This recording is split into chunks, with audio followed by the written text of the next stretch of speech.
The storm had rolled into Manhattan faster than anyone expected. By nightfall, the city lights blurred behind sheets of relentless rain. Most people were home, warm, safe, dry, but not her. She was curled against the cold metal frame of a service entrance, soaked through and barely conscious. Her coat no match for the icy wind, her skin pale beneath the flicker of a dying streetlight. She didn't know how long she'd been there. Her mind had stopped keeping time after the job interview went south and the last subway left without her. She remembered walking, then collapsing. After that, nothing. Until he opened the door. Julian Wolfe hadn't meant to be home that night. His flight from Tokyo had landed early. The meeting with investors delayed. He told his driver to skip the company tower and head straight to the penthouse.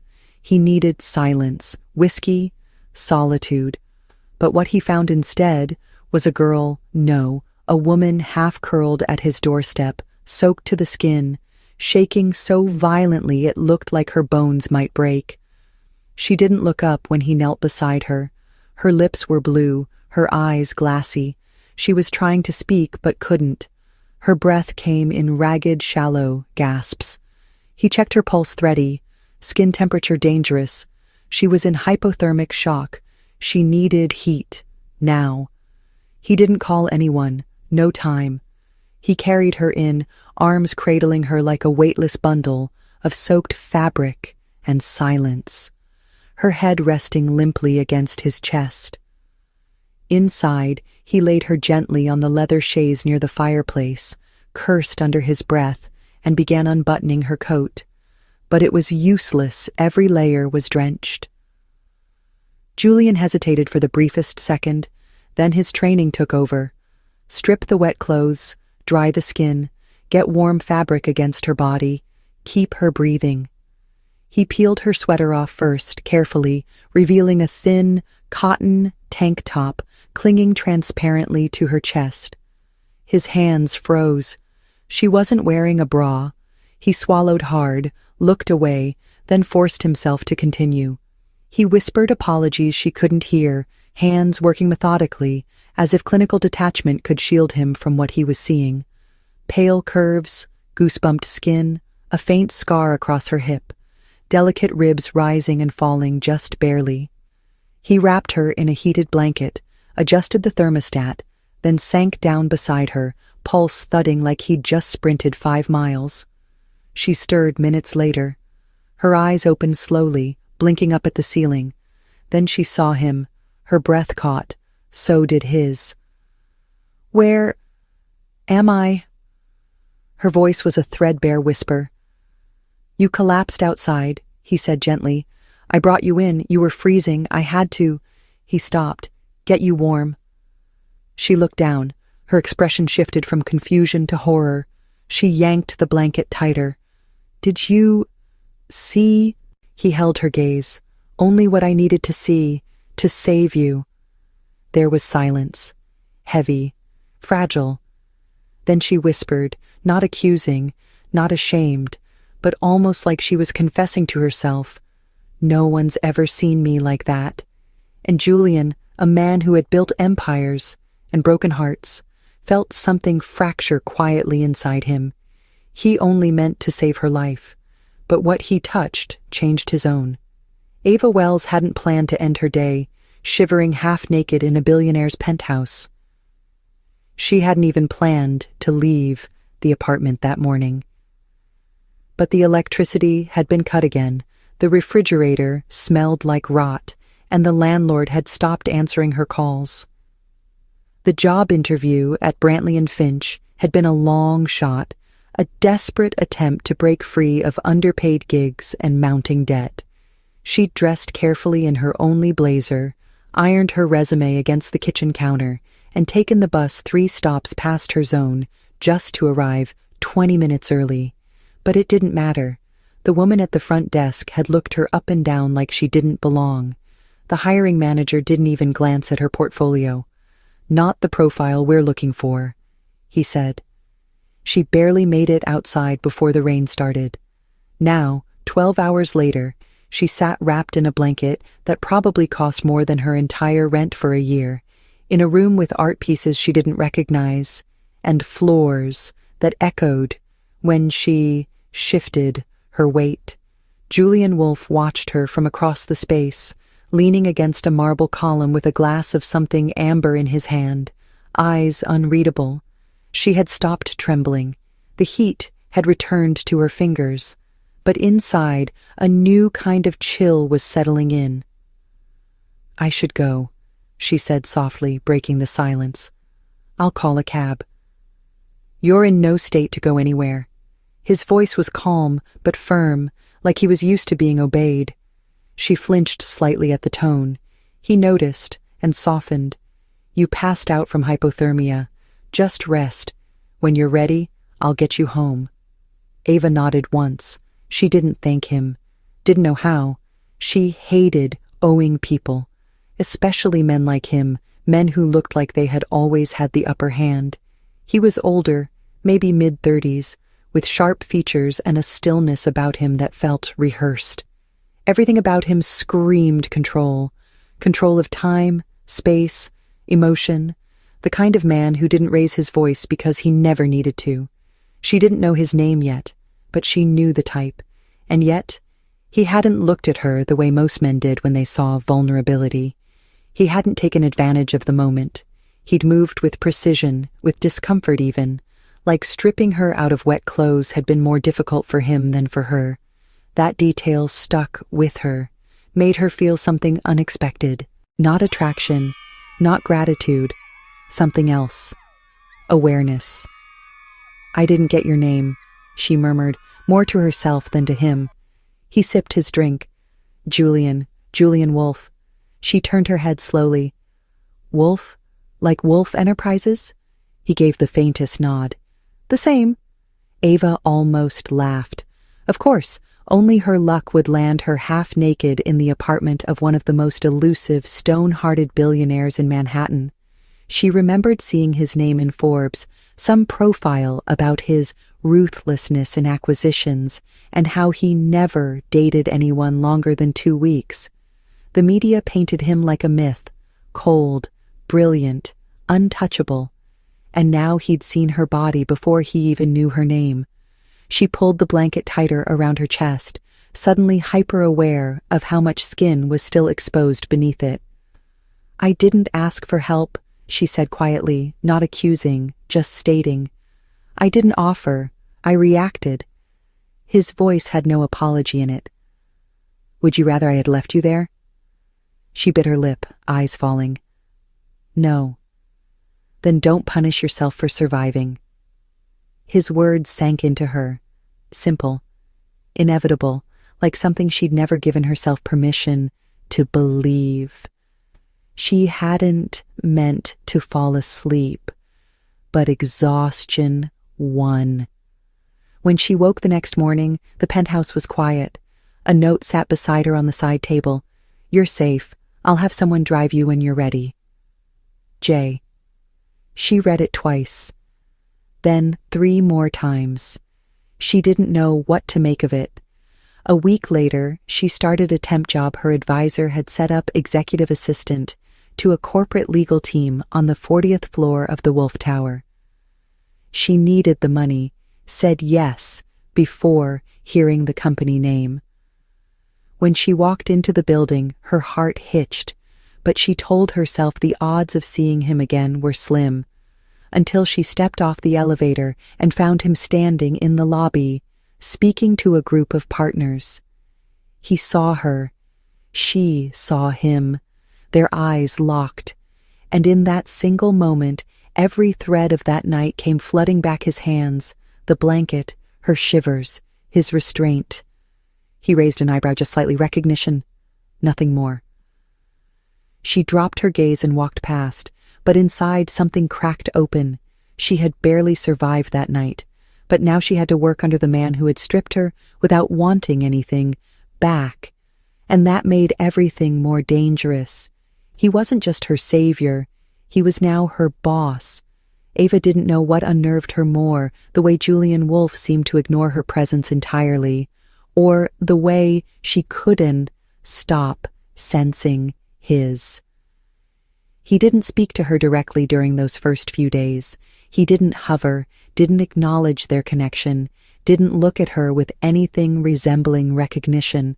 But she felt his gaze more than she saw it, like a pressure, a current of heat running beneath the layers of professional air she tried to maintain. She told herself it was relief that he had enough dignity not to bring up what happened. But at night when she lay awake staring at the water-stained ceiling of her shared studio apartment, she wondered if it bothered her that he hadn't said anything at all. It wasn't like she expected him to flirt, to pretend there was something between them, but something had happened, something real, at least for her, and yet he carried himself as if that night had been a footnote, a glitch, a favor. That made her angry, and then ashamed of the anger. It shouldn't matter.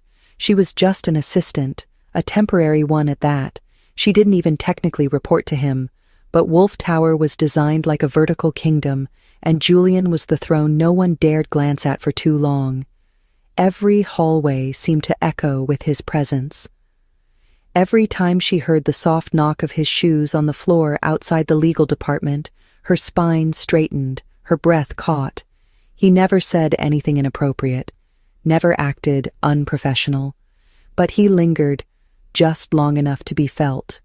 One afternoon, Ava found herself alone in the records room, her fingers stained with ink from old contract files. She heard the door creak open behind her and turned, half expecting one of the interns. Instead, it was him. He didn't say anything at first, just stood there, the door clicking shut behind him. She swallowed. "Do you need something?" "I needed quiet," he said evenly. "This room tends to offer that." "There's an entire penthouse upstairs for quiet," she replied before she could stop herself. His mouth curved just a fraction. "But no one breathes like you do in the penthouse." Her breath stilled. He walked toward her slowly, not touching anything, not touching her.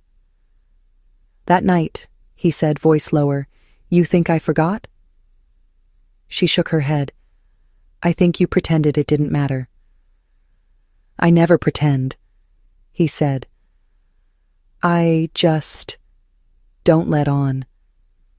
She stepped back instinctively, but not in fear. Her pulse thundered in her ears.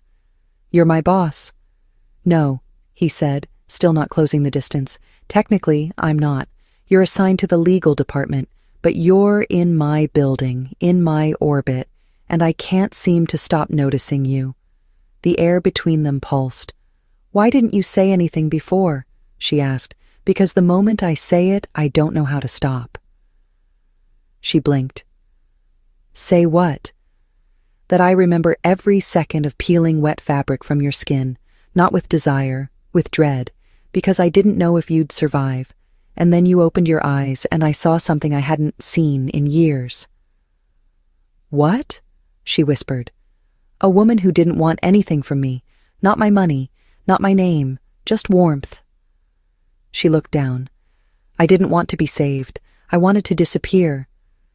"And yet," he said, "you made me see you." Their eyes locked. Her throat tightened. He didn't reach for her. He just watched. And for some reason, that restraint unraveled her more than if he had touched her. That night, Ava dreamed of him. Not his body, but his voice. The way he looked at her without blinking. She woke up damp with sweat and confusion, clenching her fists against the memory. Days passed. Weeks. The tension between them didn't fade. It lived in glances, in pauses, in the way he stood a little too close but never too near. Then came the fundraising gala. Every executive assistant was required to attend. It was formal, high-profile, and terrifying. Ava borrowed a dress from her roommate Midnight Blue, backless, more skin than she usually revealed. When she arrived at the venue, Julian was already there, tall and unreadable in a black tailored tux. He was surrounded by powerful people, but when his eyes found her across the room, everything around them blurred. She felt his gaze move down her body and back up, not like a man undressing a woman, but like someone witnessing something fragile and new. They didn't speak for the first hour, but she felt him watching her. Then, as she turned a corner near the reception hallway, she found him standing alone near the balcony. He didn't move, just waited. She joined him slowly, heart racing. "You clean up well," he said. "So do you," she replied, "though I liked you better barefoot, wrapped in fleece." Her lips parted. "Don't joke about that night." "I'm not," he said. "That night made me realize something." "What?" "That silence can be louder than anything, and yours stayed with me." She stared at him. "You don't know anything about me." "Then let me learn," he said simply. "From a distance? From wherever you'll let me." She looked at the city lights. "Why me?" "Because I can't read you, and that terrifies me." "You're a billionaire," she said. "You control boardrooms, markets, governments, but you're scared of me?" He leaned in slightly, not touching. "Terrified. Because you make me want to feel, and I've spent my whole life avoiding that." Her voice wavered. "I'm not the kind of girl men like you choose." "No," he said. "You're the kind of woman men like me never forget." In that moment, Ava understood the danger. This wasn't a flirtation. This was a fracture, and she was falling into it. She turned to leave, but his voice stopped her. "Ava," he said, softer than she'd ever heard him. She turned back. "I won't cross the line, not unless you ask me to." Her chest rose. "What if I don't know what I want?" He smiled faintly. "Then I'll wait. But understand this, your silence that night didn't just save you. It undressed me more than I've ever admitted." And Ava, standing in heels that pinched and a dress that wasn't hers, realized something that made her breath catch. He hadn't taken her body that night, but he had already taken something deeper, and she hadn't asked for it back. Ava tried to keep her life small. She went to work. She answered emails. She ate dinner standing at the counter while checking job boards, even though she technically had one. She tried not to think about Julian Wolfe. She failed. Every time she stepped into the elevator and it climbed past the 20th floor, her heart began its now familiar traitorous rhythm. And every time she passed him in the hallway, brushed fingertips over a paper he had just touched, or heard his voice behind a conference room door, something in her chest caved in a little more. He never pushed.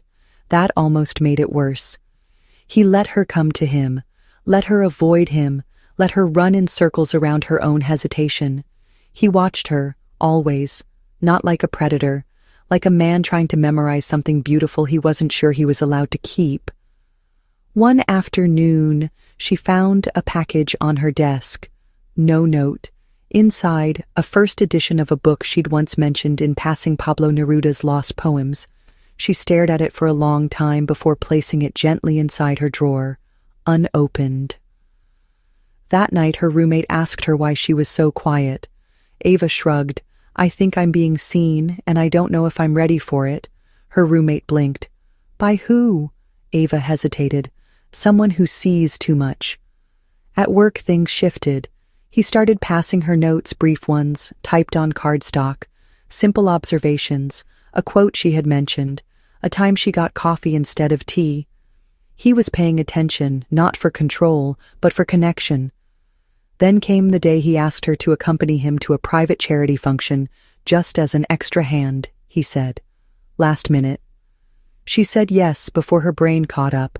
The event was held in a converted library. Bookshelves lined the walls, candles flickered in low sconces, and Ava walked beside him in silence, heart in her throat. "You okay?" he asked once, not touching her. She nodded. "You always ask like you already know the answer." "Because I do," he said. "I've just never known how to help someone without breaking them." Her breath caught.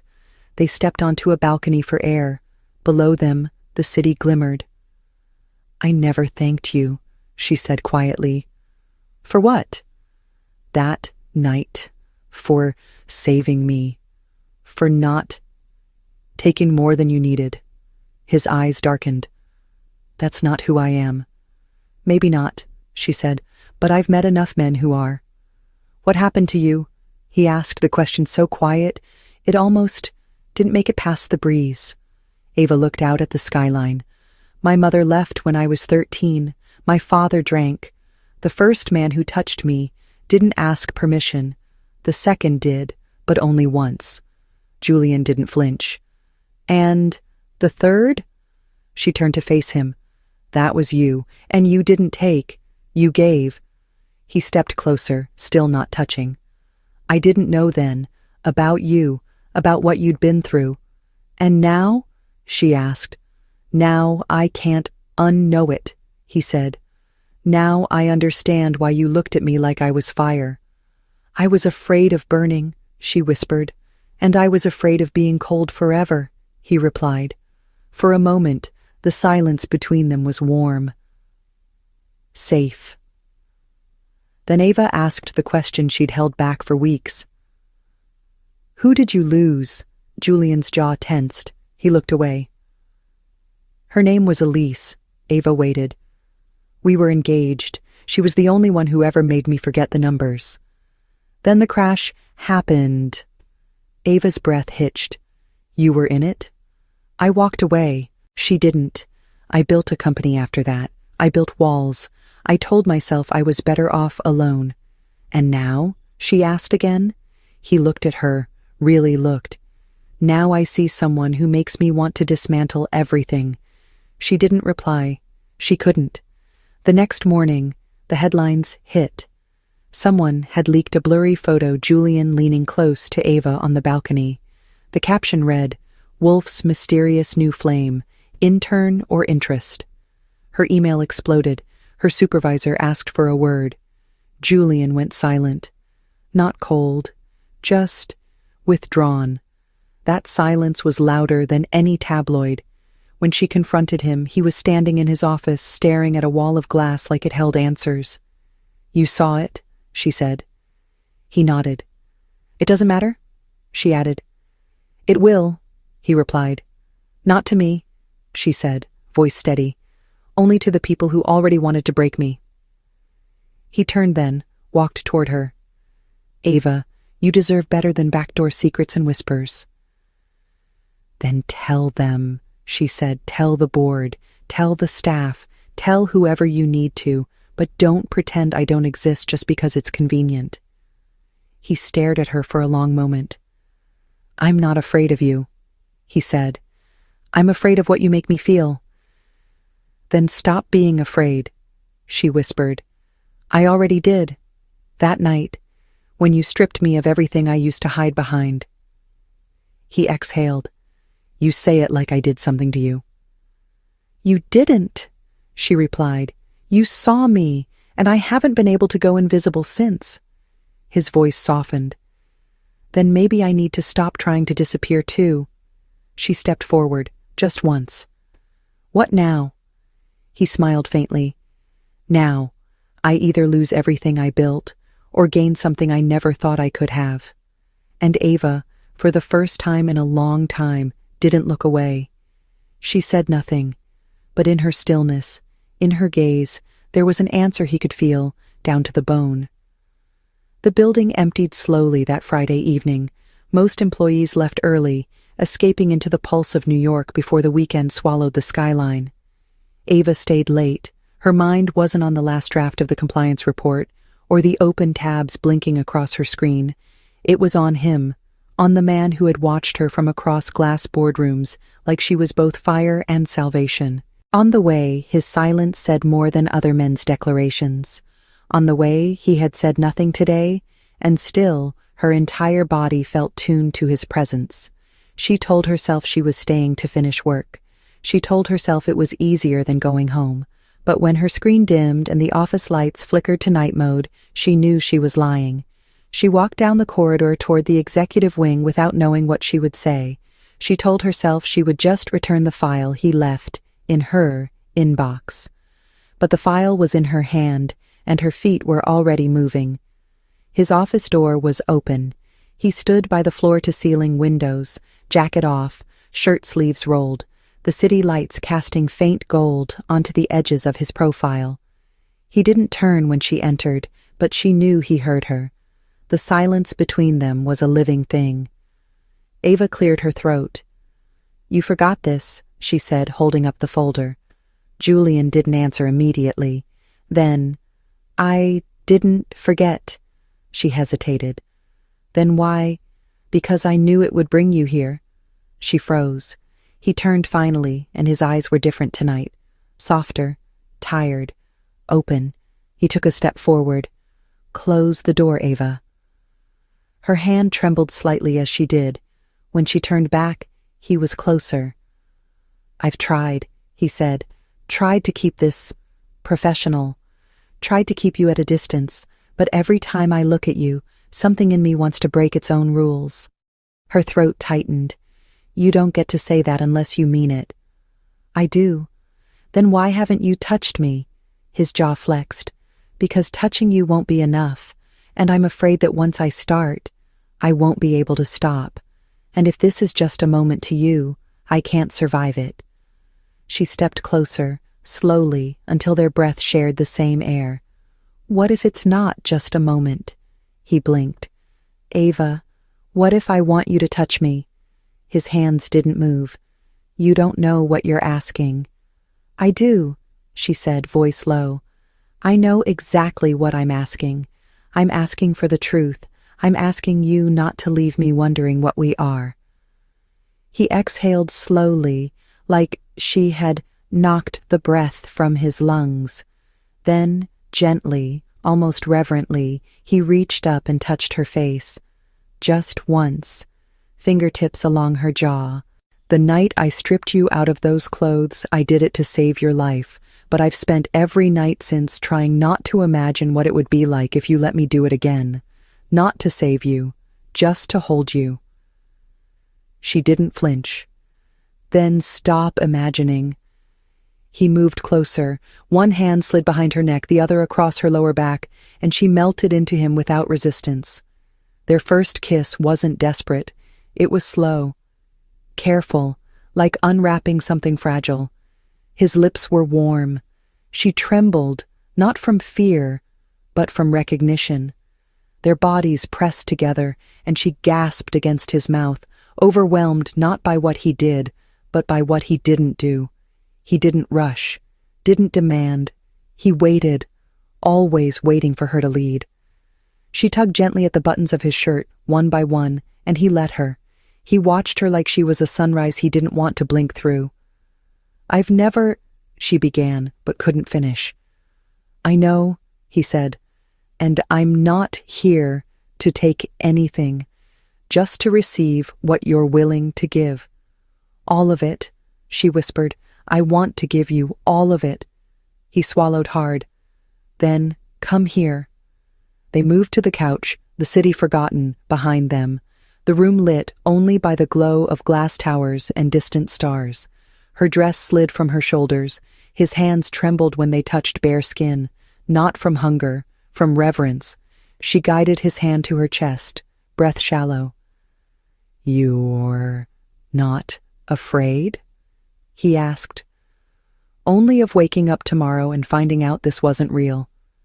"It's real," he said, "more real than anything I've built with steel and money." They made love like two people, stripping away years of armor. She didn't know when her fingers found the scar near his ribcage. He didn't ask how she knew to kiss it. They didn't speak between the breaths, but when it was over, and he lay beside her with her hair spilled across his chest, he whispered, "No one's ever touched me like that." She looked up. "You've had lovers. Not like you." "Because I'm new?" "Because you're honest. Because you're here without trying to fix me or change me or mold yourself around my edges." "Because I'm just me," she said. He kissed her forehead. "Exactly. And I didn't know how much I needed just you until I thought I might lose you." She closed her eyes, let the sound of his heartbeat lull her towards sleep. But right before she drifted, She said the thing neither of them had dared to say. "I'm not invisible anymore, am I?" And Julian, who once said he didn't do emotions, wrapped his arm tighter around her waist and answered in a whisper that barely reached the air. "You never were. I just didn't know how to see you before." She fell asleep in his arms. He didn't move, not for hours. When the sun began to rise over Manhattan, casting gold across his penthouse floor, he watched the light touch her skin and thought for the first time in his life, "I don't want to be alone in this world anymore." Because some nights begin with silence and end with surrender, but the most dangerous ones, the most unforgettable, begin when two people let go of what they were taught to fear and finally let themselves feel. The following Monday, everything felt different. Not in the office, not in the surface there. Everything remained polished, professional, untouched. But between them, something had shifted. Ava still typed at her desk, took meeting notes, organized schedules. Julian still walked with his usual calm, delivered decisions with precision, never raised his voice. But in the seconds when their eyes met across a crowded conference room, in the way his hand brushed her lower back when passing behind her, in the fact that her heart now beat, in rhythms it had never known before there, everything had changed. They hadn't spoken about that night, not in words. They hadn't needed to. Every glance carried the weight of what they now shared. Every silence was thick with the memory of skin on skin and whispered truths. She had given him everything.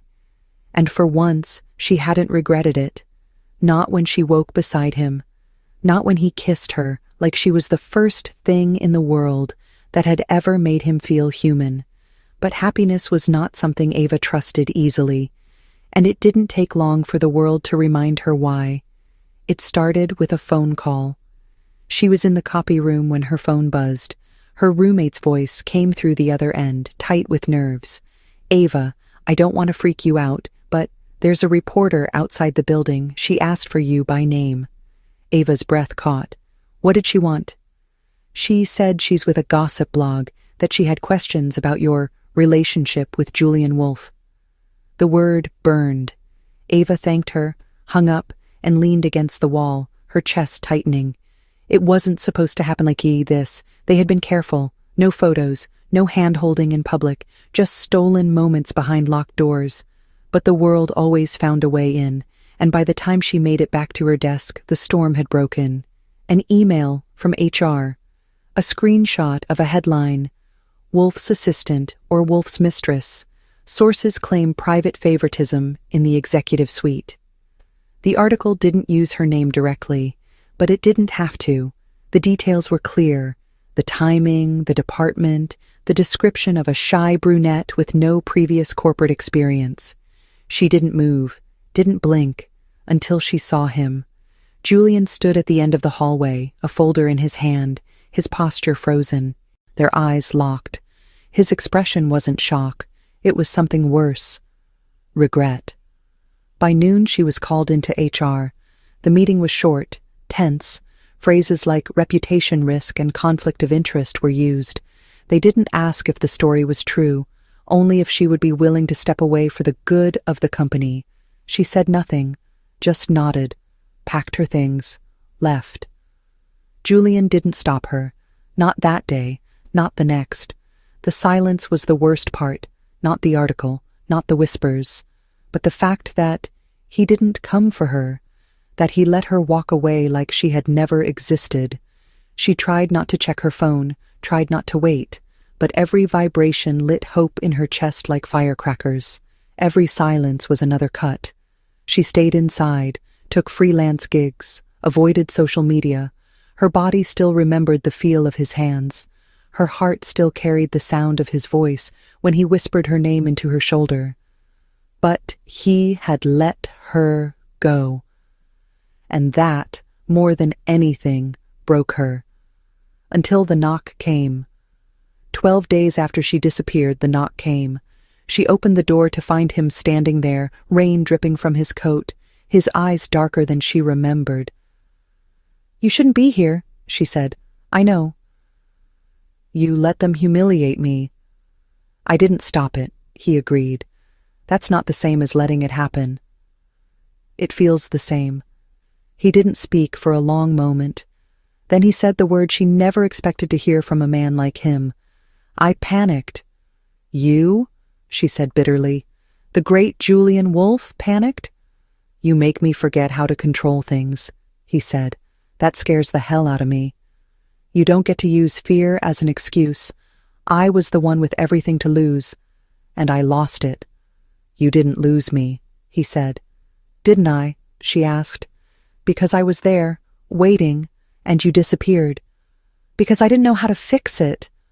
I didn't want you to fix it, Julian. I wanted you to show up. The words hung between them, too sharp to take back. She turned away. He stepped closer. Ava, I didn't fall in love with you because you were convenient. I fell in love with you because you saw me before I was ready to be seen. He froze. What did you just say? I love you, he repeated. And I know I don't deserve to ask, but I'm asking anyway. Can I earn my way back? Into my life? She asked. Into your trust, he said. Into the space you gave me, that I was too much of a coward to fight for when it counted. She looked at him, wet hair, wrinkled shirt, hands open at his sides. And for the first time, he looked like a man without answers. She stepped forward, pressed her forehead to his. I don't need perfect, Julian. I need real. I can give you that, he whispered, even if it costs me everything else. And that night, for the first time since everything fell apart, he didn't kiss her. He just held her, for hours, until the morning came. 6 months later, the world had moved on. The headlines had faded, the whispers silenced. Ava didn't go back to being invisible. She didn't need to, because now she walked beside a man who no longer lived behind glass walls and controlled silences. Julian Wolfe stepped down from daily operations at Wolfe Enterprises, not in shame, in choice. He said it plainly to the board. It's time I started building something that won't collapse the second I stop pretending I don't feel. The media speculated, analysts whispered about burnouts and breakdowns, but no one understood the truth. Julian wasn't retreating. He was finally becoming someone who no longer feared what he might lose, because he had already almost lost the only thing that had ever felt real. They didn't rush back into the public. They didn't flaunt their love across social platforms or attend every gala arm in arm. Instead, they built something slower, quieter, real. Ava found herself consulting for nonprofits using her words, her voice, not hidden behind someone else's title. She still woke some mornings wondering if it had all been a dream. But then she would roll over and find Julian beside her, asleep, one arm flung across her waist, breathing steady, like he had finally stopped running. On their anniversary, he didn't plan a trip to Paris or book a rooftop event. He cooked. Pasta, slightly burnt. He poured wine, off-brand. He handed her a small velvet box. Inside wasn't jewelry, it was the keycard, the one he had used to open his penthouse the night he found her on the ground, soaked and shaking, dying in silence. You saved me, he said. But this time, I want you to come in because you choose me. Not because you need help, but because you know I won't walk away again. Ava looked at the card, then at him. I'm not the same girl you found that night. I know, he said. That's why I love you more now. She smiled. And you're not the same man. He nodded. I was made of control. You made me human again. They didn't need promises. They had presence. They didn't need vows written by others. They had lived their own truth. And sometimes that was enough. Because love, the kind that strips you bare and still lets you breathe, doesn't need to be shouted. It just needs to stay. Ava held the keycard in her palm, then slid it into her pocket not because she needed access to his home, but because it reminded her how far they'd both come.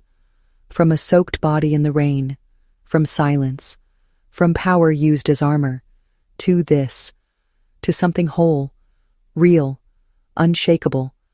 And as they stood in the tiny kitchen that smelled like garlic and burnt edges, she reached across the counter, took his hand, and whispered the truth she now understood fully. Sometimes, being broken isn't the end of your story. It's the part where the real one finally begins.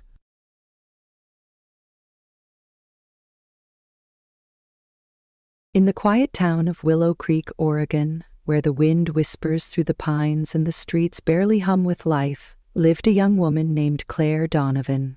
At 22, Claire was a fragile soul with a burden she could not escape. She was blind, her world cloaked in endless darkness since childhood. Her hazel eyes, though beautiful, saw nothing of the rugged hills or the soft glow of dawn. She lived in a crumbling house with her foster mother, Margaret Hayes, a woman hardened by years of struggle and drowned in the haze of cheap whiskey.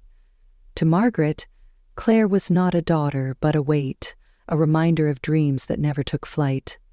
The townsfolk pitied Claire, their whispers trailing her as she tapped her cane along the dirt paths, but pity was all they offered. Claire's days were simple yet heavy. She spent hours by the window, feeling the sun's warmth on her face, dreaming of a life beyond the shadows. She had no memory of her early years, her mind a blank slate after a fever stole her past when she was just 5. All she had was a necklace, a small silver chain with 2 pendants, a sun and a moon. It was her only treasure, a mystery she clung to, though she could not recall who gave it to her or why. Margaret mocked it, calling it junk, but Claire held it close, tracing its shapes with trembling fingers, as if it held answers she could not see. One gray afternoon, as rain tapped against the roof, Margaret stumbled home with a strange energy in her voice. She spoke of a job in New York, a chance for Claire to escape their dead-end town. "They need someone like you," Margaret slurred, her words thick with deceit. "A kind man offered $5,000 to get you started. It's your ticket out." Claire hesitated, her heart pounding with unease, but Margaret pressed on, painting a picture of a better life. Naive and desperate for change, Claire agreed. She packed her few belongings, a threadbare sweater and her necklace, trusting the woman who had raised her despite the years of cold neglect. The journey to New York was a blur of sounds, the rumble of a bus, the chatter of strangers, the clink of coins as Margaret counted her payment. When they arrived, Margaret led Claire to a towering building in Manhattan, its glass walls a stark contrast to the wooden shacks of Willow Creek. A man met them there, his voice smooth and commanding. "This is her?" he asked, and Margaret nodded eagerly. "Take good care of her," she said, pocketing the cash before vanishing into the city's chaos. Claire stood alone, confused and abandoned, her cane tapping nervously against the marble floor. That man was Jack Sullivan, 30 years old and the CEO of Sullivan Enterprises, a real estate empire that dominated New York's skyline. Tall and striking, with dark hair and piercing blue eyes, Jack carried the weight of wealth and expectation. He was not there by choice. His grandmother, Dorothy Sullivan, a formidable woman in her 70s, had summoned him. Dorothy ruled the family with an iron will, her beliefs rooted in old traditions. She clutched a leather-bound book of family lore, insisting a prophecy foretold ruin unless Jack married a woman destined to save them. Claire, she declared, was that woman. "Her birth aligns with the signs," Dorothy insisted, her voice unwavering. "She will protect our legacy." Jack scoffed at the idea. He had no time for superstition or a wife he did not choose. His heart belonged to a memory, a girl he called Sunny from his childhood in upstate New York.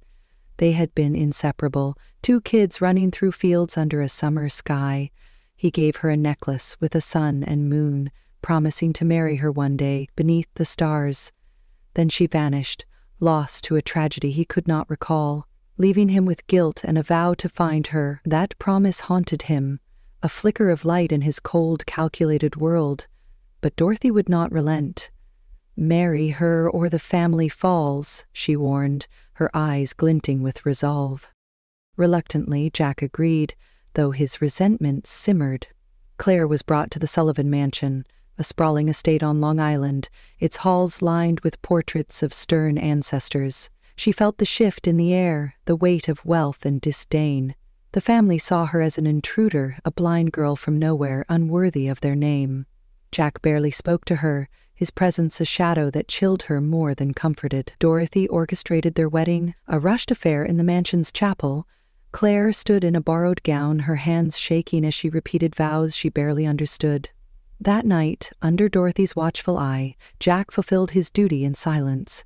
It was mechanical, devoid of tenderness, leaving Claire hollow and ashamed. She lay awake after, clutching her necklace, tears soaking the pillow as the reality of her betrayal sank in. Margaret had not sent her to a better life. She had sold her, traded her for a handful of dollars. Jack was no savior, just a man trapped by his grandmother's whims, his heart closed to her. The Sullivan family whispered behind her back, their words sharp as knives. "She's nothing," they sneered. "A beggar in our halls." Claire's blindness made her vulnerable, her cane a symbol of weakness they mocked, yet she held on to a fragile hope, a whisper in her soul that this was not her end. She did not know Jack searched for Sunny, that the necklace she wore was the key to a past they shared. Her memory was gone, but her heart ached with a longing she could not name. Jack, meanwhile, buried himself in work, avoiding Claire as guilt gnawed at him. He hated the prophecy, hated Dorothy's control, hated the stranger now tied to him. Every glance at Claire reminded him of his failure to find Sunny, the girl who once lit up his world. He kept her necklace's twin, the sun pendant, in a drawer, a secret he guarded fiercely.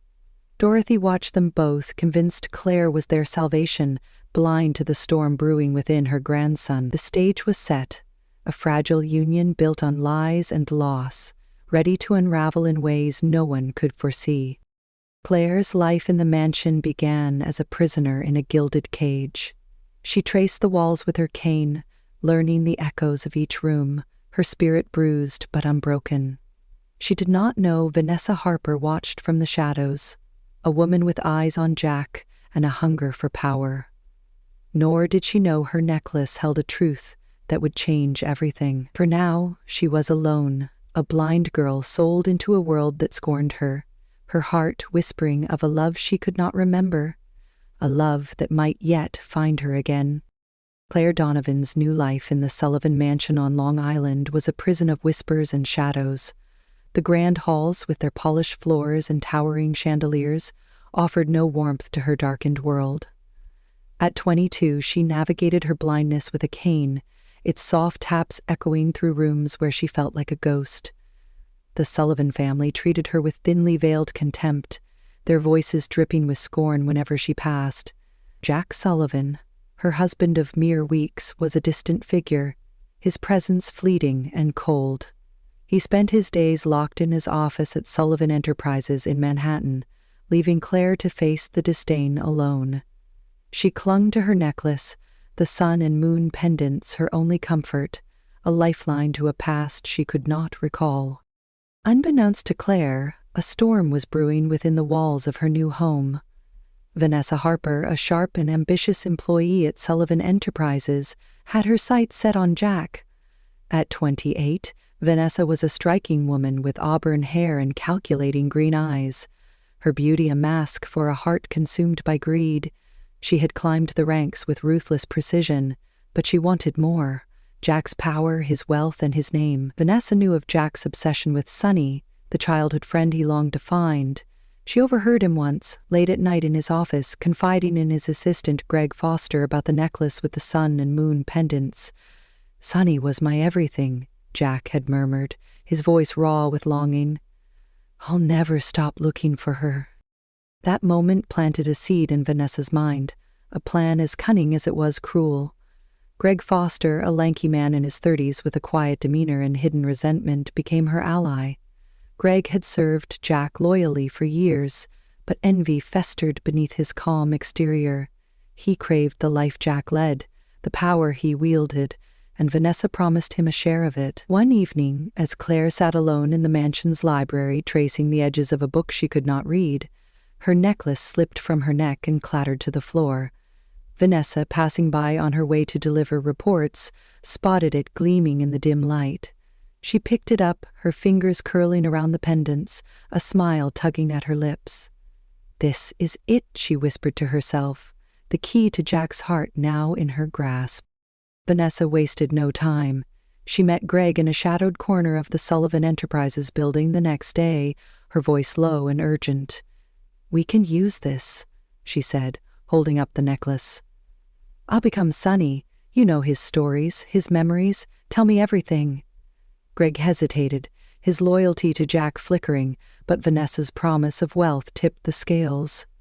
Over the following weeks, he fed her details: the summer days by the lake, the games they played, the promise under the stars. Vanessa studied it all, crafting her deception with care. She burned a small scar onto her shoulder with a heated coin, mimicking a mark Jack once described Sonny having from a fall. Then, with the necklace in hand, she approached him. It was a rainy afternoon when Vanessa stepped into Jack's office, her expression soft and hesitant. "Jack," she began, her voice trembling just enough to seem genuine, "there's something I need to tell you." She pulled the necklace from her pocket, letting it dangle before him. Jack's eyes widened, his breath catching as he recognized the sun and moon pendants. "Where did you get that?" he demanded, rising from his chair. Vanessa lowered her gaze, tears welling up on cue. "It's mine," she lied. "I've had it since I was a kid. I think I'm Sonny." She recounted the tales Greg had shared, her words laced with just enough truth to hook him. The scar on her shoulder sealed the deal. Jack's doubt crumbled, replaced by a flood of hope. He pulled her into his arms, whispering, "I've found you," as Vanessa hid a triumphant smirk. From that day, Jack's attention shifted entirely to Vanessa. He believed she was Sonny, the girl he had lost, and Claire faded into the background of his life. Vanessa moved into the mansion at his insistence, her presence a constant thorn in Claire's side. Dorothy Sullivan, ever watchful, approved of Vanessa, blind to the lie. "She's good for him," Dorothy declared, dismissing Claire as a failed experiment. Claire felt the change acutely. Jack no longer spoke to her, his footsteps avoiding her rooms. Vanessa, emboldened by her success, began her torment. She whispered insults when they were alone, calling Claire a burden, a nobody. Margaret Hayes, summoned by Vanessa for petty tasks, joined in, her slurred taunts cutting deeper than ever. "You're worthless," Margaret spat one night, locking Claire in a storage room for hours as punishment for spilling tea she could not see. Claire's world grew darker still when she discovered she was pregnant. A faint hope flickered within her, a chance to build something good from her broken life. She felt the life growing inside her, a secret she kept close, dreaming of a child who might love her unconditionally.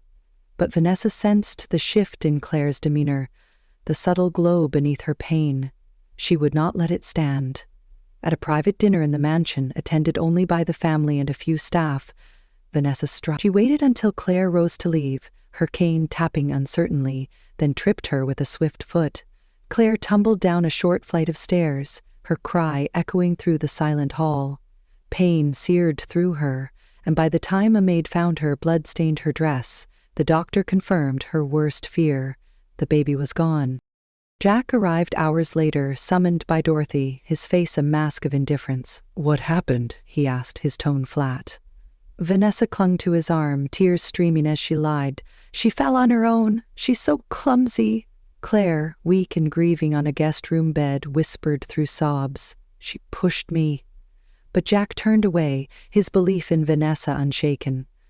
"You're causing trouble again," he said coldly, leaving her to mourn alone. Dorothy, too, sided with Vanessa, her faith in the prophecy wavering. "Perhaps I was wrong about you," she muttered, abandoning Claire to her sorrow.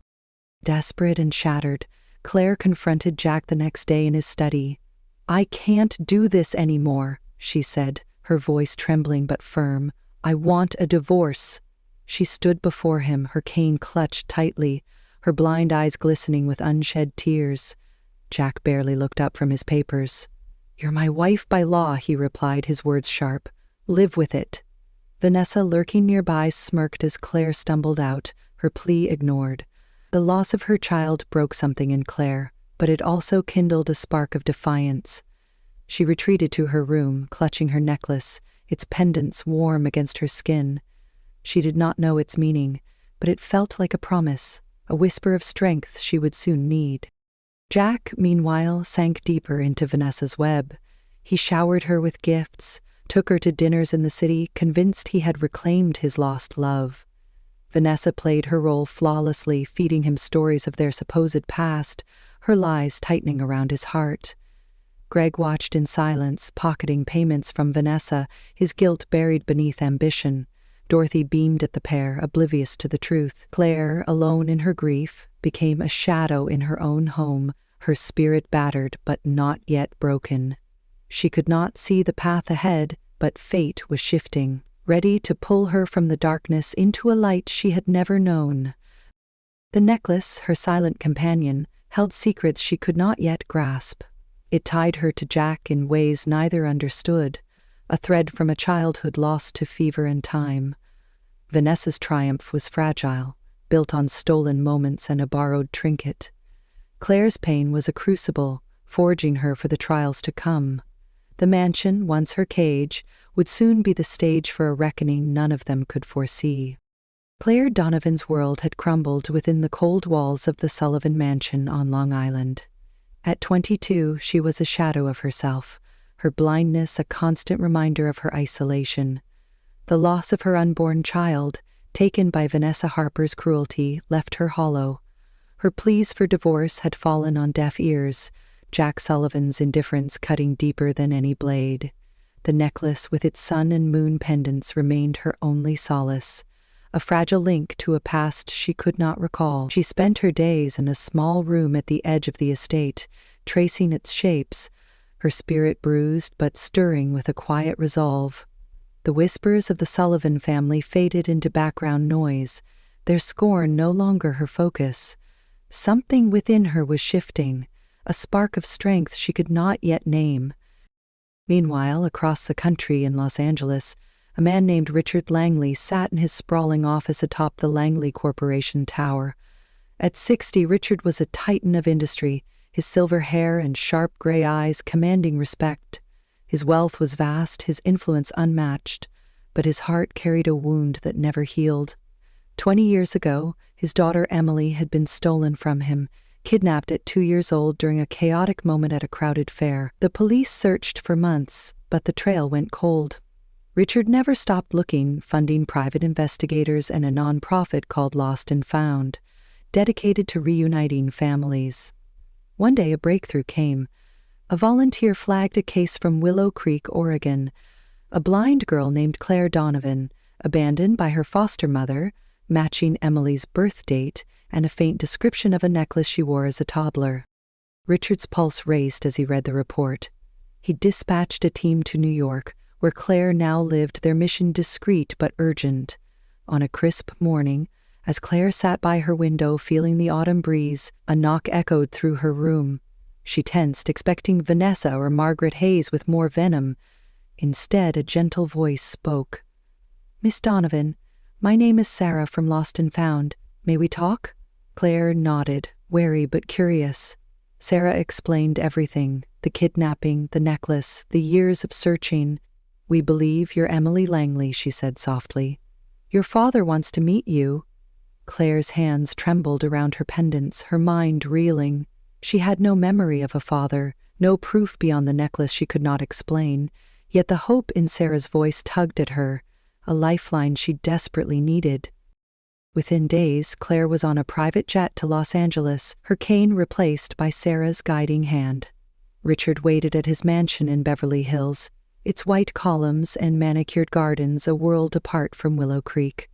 When Claire stepped through the door, he froze, tears welling in his eyes. She looked like his late wife, her features softened by time but unmistakable. "Emily," he whispered, stepping forward. Claire flinched, unaccustomed to kindness, but his embrace was warm, steady. "I've found you," he said, his voice breaking. "I never stopped looking." Overwhelmed, Claire clung to him, the word father, foreign, yet comforting on her tongue. Richard explained her past, the kidnapping, the fever that stole her sight and memories, the necklace he had given her as a baby. It all clicked, a puzzle piecing together in her darkened mind. Richard wasted no time. He brought in the best ophthalmologists from across the globe, their expertise fueled by his wealth. In a sleek hospital room, Claire underwent surgery, her heart pounding with fear and hope.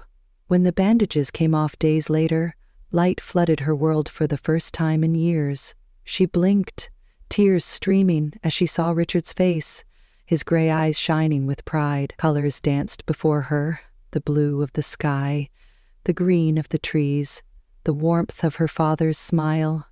"You're home," he said, and Claire nodded, her voice lost to emotion. The darkness was gone, replaced by a clarity she had never known. She was Emily Langley now, a name that carried weight and promise. Back in New York, Jack Sullivan's life was unraveling. His belief in Vanessa as Sunny began to falter. She slipped one evening, forgetting a detail about their childhood lake games, a memory only the real Sunny would know. "You said we caught fireflies," he pressed, his brow furrowing. Vanessa stammered, her excuse thin, and Jack's doubt grew. He confronted Greg Foster, his assistant, sensing unease in the man's silence. "What aren't you telling me?" Jack demanded, but Greg dodged, his loyalty split.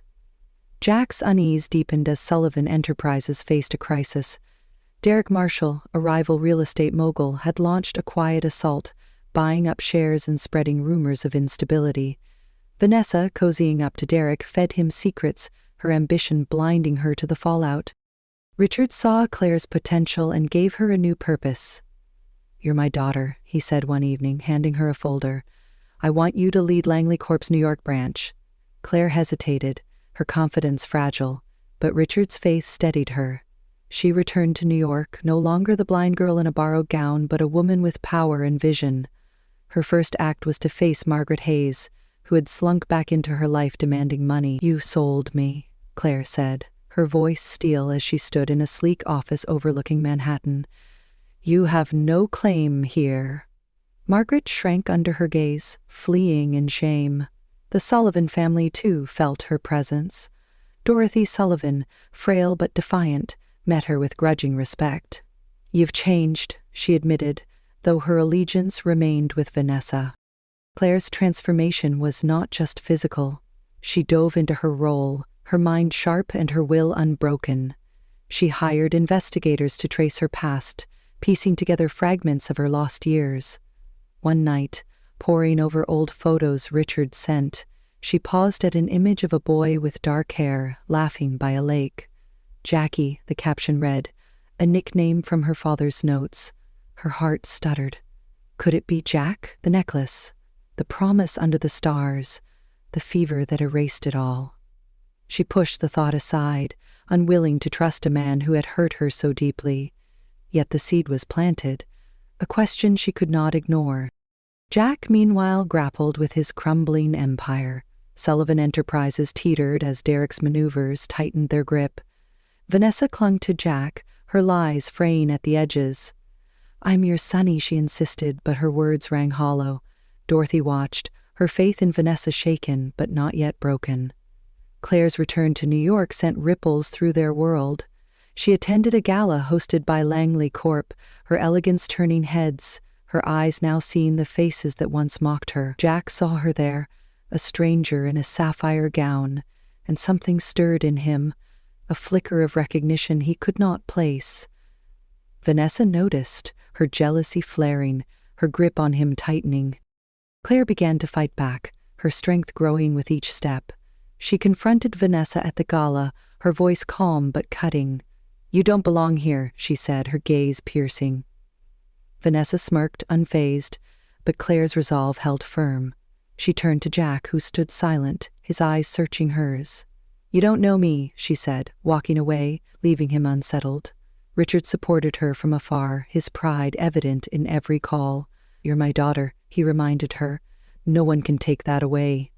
Claire nodded, her purpose clear. She would reclaim her life, her dignity, her truth. The past was calling, its echoes growing louder. Claire's sight had returned, but her heart remained shadowed by questions. Was Jack the boy from her lost memories? Could she forgive the man who had turned from her? Vanessa's deception was a thread unraveling, and Derek's greed a storm gathering force. Claire stood at the edge of a new chapter, her blindness gone, her spirit alight. She did not know it yet, but the truth was near, ready to break through the lies and lead her to a reckoning that would change everything. Claire Donovan, now Emily Langley, stood at the pinnacle of her newfound strength in New York. At 22, she had shed the blindness that once defined her, her hazel eyes now sharp with purpose. As CEO of Langley Corp's New York branch, she carried the weight of her father Richard Langley's trust, her every move a testament to her resilience. The Sullivan Mansion, once her prison, was a distant memory, replaced by a sleek penthouse overlooking Manhattan's skyline. Yet the past clung to her, its threads woven into the necklace she wore, the sun and moon pendants a silent promise she was only beginning to understand. She had faced Margaret Hayes and the Sullivan family, reclaiming her dignity, but a greater storm loomed, one that would test her heart and rewrite her story. Across the city, Jack Sullivan wrestled with a crumbling empire and a fractured heart. Sullivan Enterprises teetered on the edge of ruin, its stock plummeting under Derek Marshall's ruthless campaign. Derek, a slick real estate tycoon with cold ambition, had allied with Vanessa Harper, feeding her secrets to destabilize Jack's company. Jack's faith in Vanessa as Sunny wavered, her inconsistencies gnawing at him. He questioned Greg Foster, his assistant, whose evasive answers only deepened his unease. Dorothy Sullivan, frail but fierce, clung to her belief in Vanessa, urging Jack to stand by her. "She's your future," Dorothy insisted, her voice trembling with age. But Jack's gaze kept drifting to Claire, the woman he had wronged, her presence at Langley events stirring something he could not name. The turning point came at a grand signing ceremony between Langley Corp and Marshall Corp, held in a glittering ballroom atop a Manhattan skyscraper. Claire orchestrated the event, her sapphire gown shimmering as she greeted power players with quiet confidence. Jack attended, invited as a courtesy, his suit crisp but his eyes shadowed by doubt. Vanessa clung to his arm, her smile tight, sensing the cracks in her facade. Derek Marshall smirked from the sidelines, his plan to secure a billion-dollar deal with Langley Corp nearly complete. But beneath the polished surface, tensions simmered. Sitting together, simmered, ready to erupt. As Claire took the stage to announce the partnership, a figure stumbled into the room, bloodied and pale. It was Greg Foster, Jack's assistant, his face bruised from a car accident days earlier. Gasps rippled through the crowd as he staggered toward Jack, his voice hoarse but urgent. "She lied," Greg rasped, pointing at Vanessa. "She's not Sunny. I helped her steal the necklace from Claire." Jack's face drained of color, his hands clenching as Greg continued. "Vanessa paid me to feed her your memories. She burned the scar herself. It's all a lie." Vanessa's eyes widened, her composure cracking as she lunged forward. "He's delusional," she cried, but Jack grabbed her arm, his voice low and lethal. "Is it true?" Before she could answer, Greg dropped another bombshell. "She killed Dorothy," he said, his words slicing through the room. "I saw her swap the medicine. She wanted control." Dorothy, who had passed days earlier, was mourned as a natural death, but Greg's accusation ignited fury. Jack released Vanessa, stepping back as if burned. Claire, watching from the podium, felt her heart race, the pieces of her past clicking into place. Vanessa, cornered, sneered, her mask slipping. "Fine," she spat, her voice venomous. "I did it. I took the necklace from that blind fool. I made you love me, Jack. And Dorothy, she was in my way." The crowd erupted, security moving toward her, but Vanessa bolted, shoving past guests to escape. Jack turned to Claire, his eyes pleading. "I didn't know," he said, his voice breaking. "I think—" "You're Sunny," Claire's breath caught, her hand touching the necklace. Memories flickered, faint but real. A boy by a lake, a promise under the moon.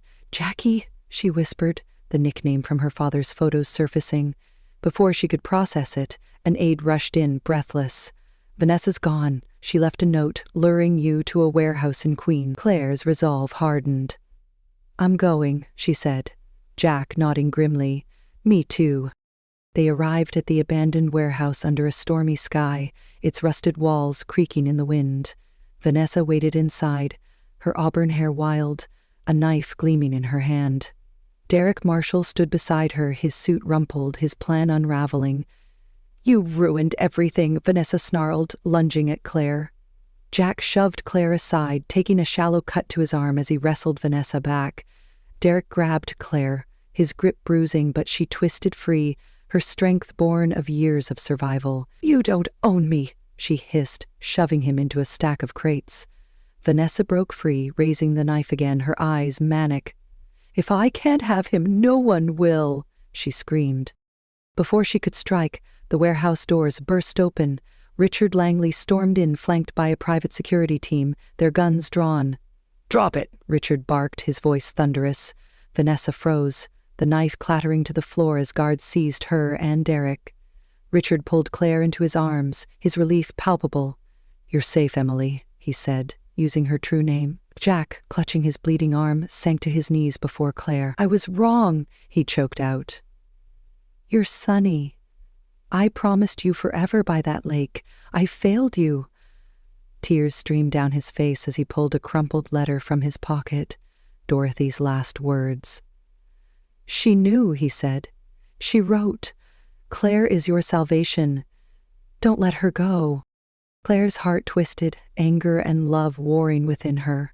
She knelt beside him, her voice soft but firm. "You hurt me, Jack. I lost everything because you wouldn't see me." He nodded, shame etching his features. "I'll spend my life making it right," he vowed, his hand reaching for hers. She hesitated, then tore the divorce papers she'd carried, letting the pieces fall. "We start over," she said, her eyes locking with his. The guards dragged Vanessa and Derek away, their schemes shattered, justice closing in. Richard watched, his pride evident. "You're stronger than I ever dreamed," he told Claire, guiding her outside. Jack followed, his arm bandaged by a medic, his resolve unbroken. The storm cleared, stars piercing the night sky, a mirror to the promise they'd made as children. Claire touched her necklace, the sun and moon pendants warm against her skin. She had reclaimed her past, her sight, her power, but her heart remained a battlefield, torn between the pain Jack caused and the love she could not deny. The truth had set her free, yet the path ahead was hers to choose. Vanessa's screams faded as she was loaded into a police van. Derek silent beside her, their fates sealed. Claire stood with Jack under the moonlight, the warehouse a fading shadow behind them. Dorothy's death, Vanessa's betrayal, the Empire's near collapse, all converged in this moment. Claire saw Jack anew, the boy who swore to protect her, the man who lost his way. She took his hand, her grip tentative but real, a step toward healing neither could have foreseen. The storm had passed over the warehouse in Queens, leaving a quiet night bathed in starlight. Claire Donovan, now fully embracing her identity as Emily Langley, stood beside Jack Sullivan, her hand trembling in his. At 22, she had faced betrayal, loss, and a darkness deeper than her blindness ever was. Yet here she was, her hazel eyes reflecting the moon, her heart teetering between the pain of the past and the promise of something new. Jack, 30 and weathered by his own mistakes, held her gaze, his blue eyes raw with regret and hope. The chaos of Vanessa Harper and Derek Marshall's downfall faded into the background, their arrests a distant hum as police lights flashed against the rusted walls. Claire's father, Richard Langley, lingered nearby, his silver hair catching the moonlight, his presence a steady anchor. He had saved her from Vanessa's knife, his security team swift and decisive. "You're my daughter," he said, his voice thick with emotion as he stepped back to give them space. "Whatever you choose, I'm here." Claire nodded, gratitude swelling in her chest. She turned to Jack, the man who had been her husband, her betrayer, and now, perhaps, her truth. The warehouse confrontation had peeled away the lies, revealing him as Jackie, the boy who promised her forever by a lake long ago. Dorothy Sullivan's letter, clutched in his bandaged hand, had sealed it. "Claire is your salvation," it read, a final plea from a grandmother who saw what Jack could not. Jack sank to one knee, his breath uneven. "I was blind, too," he said, his voice low and earnest. "Not like you, but worse. I didn't see you, Claire. I let Vanessa twist me, let my grief for Sonny destroy us. I took your child, your trust, your light." Tears streaked his face, his words a confession laid bare. "You're Sonny, you always were. I promised you under those stars and I broke it. But I'll spend every day fixing it, if you'll let me." Claire's throat tightened, memories flickering. Laughter by the water, a boy's hand in hers, a vow she'd forgotten until now. She saw the pain in his eyes, mirroring her own, and felt the weight of Dorothy's words. She knelt before him, her fingers brushing his. "You broke me, Jack," she said, her voice steady despite the tears. "I lost our baby because you turned away. I lost myself in that house, begging you to see me. I can't erase that." He nodded, accepting her truth, his head bowed. "But I remember you now," she continued, softer. "Jackie, who held my hand when I fell, who gave me this." She touched the necklace, its sun and moon pendants gleaming. "I don't know if I can forget, but I can try to forgive." Jack looked up, hope flickering in his gaze. "That's all I ask," he whispered, his hand tightening around hers. Claire stood, pulling him up with her. "I'll stay," she said, her decision firm. "Sullivan Enterprises is your grandmother's legacy. I'll help you save it, not as your wife, not yet, but as someone who believes in second chances." Jack's face lit with relief, a smile breaking through his sorrow. "Thank you," he said, his voice cracking. "I won't let you down again." Richard approached, clapping Jack on the shoulder. "You've got work to do, son," he said, a rare warmth in his tone. "Prove yourself to my girl." Days later, Claire and Jack stood in the Langley mansion in Los Angeles, a sprawling estate of white stone and glass. Richard had gathered the family for a quiet celebration, a welcome for his long-lost daughter. The air was soft with jasmine, the room glowing with candlelight. Claire wore a simple white dress, her necklace resting against her chest. Jack, in a dark suit, watched her with a reverence he'd never shown before. As the evening drew to a close, he took her hand, leading her to the garden under a sky ablaze with stars. Richard followed at a distance, his pride evident in his silent nod. Jack stopped beneath a willow tree, its branches swaying gently. "I made a promise once," he said, pulling the sun pendant from his pocket, the twin to her moon. "I swore I'd marry you, Sonny, under the stars. I lost you, but I found you again." He slipped the necklace around her neck, joining the pendants together. Sun and moon united at last. "Will you let me keep that promise?" Claire's breath caught, her heart swelling with a love she'd buried deep. She saw the boy he'd been, the man he was becoming, and nodded. "Yes," she said, her voice a whisper. "I will." He pulled her close, their lips meeting in a kiss that erased the years apart, a vow renewed in silence. Richard watched from the porch, a tear slipping down his cheek, his daughter finally whole. Claire and Jack returned to Los Angeles hand in hand, their future uncertain but bright. Sullivan Enterprises would rise again, bolstered by Langley Corp's support, a testament to their shared resolve. They planned a quiet life there, away from New York's chaos, a chance to heal and build anew. The stars above mirrored the night of their childhood promise, a circle complete. Claire, once a blind girl sold for pennies, was now Emily Langley, a woman of strength and grace. Jack, once lost to his own blindness, was her partner, redeemed by love. Together they stepped into tomorrow, the necklace a symbol of a bond unbroken by time. a love forged through fire and found again in the light. The story begins in Havenport, a glittering city on the American coast where wealth and power reign supreme. Rachel Lawson stands in the bathroom of her newly rented apartment, letting the warm water cascade over her shoulders. At 25, she has just returned to this city after 20 years, her heart pounding with a mix of anticipation and dread. The steam fogs the mirror as she closes her eyes, trying to wash away the exhaustion of a long journey. This apartment, a sleek modern space with floor-to-ceiling windows, belongs to Reed Enterprises, a name she vaguely recognizes but doesn't yet connect to her past. She's here for a reason, a purpose that has burned in her chest for years, though she keeps it buried for now. Suddenly, the bathroom door flies open with a loud bang. Rachel spins around, clutching a towel to her chest, her voice sharp with panic. "Get out, you creep!" Standing in the doorway is Jasper Reed, a tall man in a tailored suit, his dark hair slightly tousled and his green eyes wide with surprise. He freezes, hands raised as if caught in a crime. "I thought this place was empty, I swear," he stammers, his voice deep but flustered. Rachel glares at him, pulling the towel tighter. "Do you always barge into bathrooms without knocking?" Jasper blinks, then a slow grin spreads across his face. "Only when I hear something suspicious. Bad habit, I guess."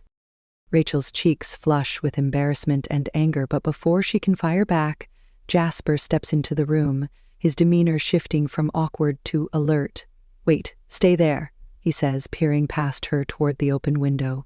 "I was chasing someone. They must have come through here." Rachel frowns, still clutching the towel, her mind racing. "Chasing someone? In my apartment?" Jasper nods, moving swiftly to the window. "Yeah, a guy broke into my office downstairs. This building's mine. I figured he'd run up here to hide." Just as Rachel opens her mouth to demand more answers, a shadow moves outside the window. A man in a black hoodie lunges through, his face obscured, a knife glinting in his hand. Rachel gasps, stumbling back against the sink. Jasper reacts instantly, grabbing the intruder's wrist and twisting it until the knife clatters to the floor. The two men grapple briefly, Jasper's strength overpowering the smaller figure. With a swift shove, he sends the intruder sprawling, then pins him against the wall. "Who sent you?" Jasper growls, his tone icy. The man snarls but says nothing, struggling under Jasper's grip. Rachel watches, heart hammering, as Jasper ties the man's hands with a towel from the rack. "You okay?" he asks, glancing at her over his shoulder. She nods, though her hands tremble slightly. "Yeah, thanks to you." Jasper drags the intruder out of the bathroom, tossing him onto the living room floor. "Stay put," he orders, then turns back to Rachel, who has followed him, still wrapped in her towel. "Guess I owe you an explanation," he says, rubbing the back of his neck. "I'm Jasper Reed, CEO of Reed Enterprises. That guy was after some files. Didn't expect to find you here." Rachel studies him, her initial shock giving way to curiosity. "Rachel Lawson," she replies curtly. "I just moved in. Didn't expect to break in on day one either." Jasper's eyes linger on her for a moment. Then he bends down, picking up something the intruder dropped. A delicate silver necklace with a small heart pendant. "This yours?" he asks, holding it out. Rachel's breath catches. It's her mother's necklace, the only thing she has left from her. "Yes," she says, taking it quickly. "Where'd he get it?" Jasper shrugs. "Must have snatched it when he ran through. Lucky I caught him." Their conversation is interrupted by the sound of footsteps in the hall. Jasper's security team bursts in, two men in dark suits who quickly take the intruder away. "Handle it," Jasper tells them, then turns back to Rachel. "You sure you're okay? That was a close call." She nods again, clutching the necklace. "I'm fine, just not used to this kind of welcome." Jasper chuckles, the warm sound that softens his sharp features. "Well, guess I'm your hero now, huh? Not a bad way to meet." Rachel rolls her eyes but can't suppress a small smile. "Don't get ahead of yourself." Jasper steps closer, his tone shifting to something more serious. "Funny thing, though, your name sounds familiar. Lawson, right?" She tenses, unsure how much he knows. It's a common name, she says evasively. Jasper tilts his head, studying her. Maybe, but I've got a good memory. My grandfather, Walter Reed, set up an engagement years ago with a family named Lawson. For me, ring any bells? Rachel's stomach drops. An engagement? She's heard whispers of it from her mother's stories, a deal struck between the Lawsons and Reeds before everything fell apart. That's ridiculous, she says, brushing it off. I'd know if I was engaged to someone like you. Jasper smirks. Someone like me? What's that supposed to mean? She crosses her arms, meeting his gaze. Rich, cocky, and apparently bad at knocking. He laughs outright this time. Fair enough, but I'll prove it. Granddad's got the papers somewhere. Before she can argue, Jasper pulls a business card from his pocket and hands it to her. If you change your mind about that necklace or anything else, call me. I owe you one for the scare. Rachel takes the card, her fingers brushing his. I don't need favors, she says firmly. I'm here for my own reasons. Jasper raises an eyebrow. Affair of the heart or something darker? She doesn't answer, her silence heavy with unspoken secrets. He nods, as if understanding more than he lets on. Well, Rachel Lawson, I'll see you around. Stay safe. As Jasper leaves, Rachel stands alone in the living room, the necklace cold against her palm. She sinks onto the couch, her mind spinning. I didn't come back to Havenport for love, she murmurs to herself. I came for justice. Her eyes harden as she gazes out the window at the city skyline, a place she once called home. Jasper Reed might have saved her tonight, but he's a distraction she can't afford, not when she's so close to facing the people who destroyed her family. She clutches the necklace tighter, a silent promise echoing in her chest. This is just the beginning. Rachel Lawson sits alone in her Havenport apartment, the silence of the night wrapping around her like a heavy blanket. The encounter with Jasper Reed still lingers in her mind, his unexpected intrusion and quick rescue replaying like a movie she can't pause. She glances at the business card he left on the coffee table, his name printed in bold letters, Jasper Reed, CEO, Reed Enterprises. Her fingers trace the edge of the card, but her thoughts drift elsewhere. She sets it down and picks up the silver necklace Jasper returned to her, the heart pendant glinting faintly under the dim light. It's more than a piece of jewelry. It's a tether to her past, to the mother she lost and the promise she made. She leans back on the couch, closing her eyes as memories flood in. Her voice, soft but steady, narrates the story she's carried for years. I didn't come back to Havenport for a hero or a husband. I came for my mother. The scene shifts to 7 years ago, when Rachel was 18, living in a small town far from this city. She had been sorting through an old box of her belongings, items left behind after her mother's death. A kind neighbor, Mrs. Carter, had kept it safe for her all those years, saying only, "Your mom would have wanted you to have this someday." Inside, Rachel found a worn leather journal, its pages yellowed with age. It was her mother's, Margaret Lawson's handwriting filling every line. She remembers the moment vividly, sitting cross-legged on her bedroom floor, the journal open in her lap. The words blurred as tears welled up, but she forced herself to read. Margaret had written about her life in Havenport, her marriage to Donald Lawson, a wealthy businessman with a charming smile and a ruthless heart. The final entries were desperate, scrawled in haste. Donald stealing from Reed Enterprises, one page read. He thinks I don't know, but I found the papers. Judith knows too. They'll kill me if I tell anyone.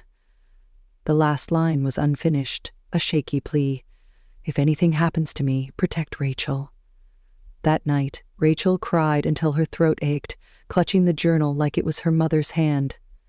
Mom wrote the truth, she whispers now, her voice trembling with the memory, and I swore they'd pay. Margaret's death wasn't an accident, as Donald had claimed.